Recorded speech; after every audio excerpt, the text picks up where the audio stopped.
तबाहकुन 7.9 शिद्दत के ज़लज़ले से शाम और तुर्किया में 514 अफराद हलाक और सैकड़ों ज़ख्मी हो गए।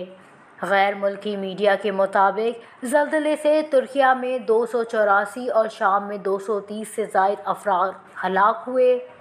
हुक्काम ने ज़लज़ले से हलाकतों में इजाफे का खदशा ज़ाहिर किया है।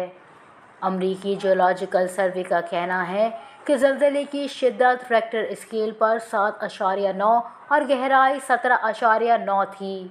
ज़लज़ले का मरकज़ तुर्किया के जनूब मशरकी सूबे गाज़ियान के निर्दोवी के करीब था। ज़लज़ले के शदीद झटके उर्दन, शाम, कब्र्स और यूनान में भी महसूस किए गए। ज़लज़ले से तुर्की और शाम समेत दीगर ममालिक में मुतअद्दिद इमारतें मलबे का ढेर बन गईं। सैकड़ों अफराद के मलबे तले दबे होने की इत्तलात हैं। हुक्काम ने हलाकतों में इजाफे का खदशा ज़ाहिर किया है।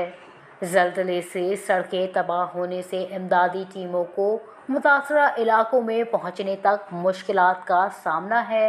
वज़ीर आज़म शहबाज शरीफ ने तुर्किया में ज़लज़ले से होने वाले जानी नुकसान पर तुर्किया की हुकूमत और अवाम से इज़हार ताज़ियत करते हुए कहा है कि मुश्किल की घड़ी में बिरादर मुल्क तुर्किया और तुर्क अवाम के साथ खड़े हैं।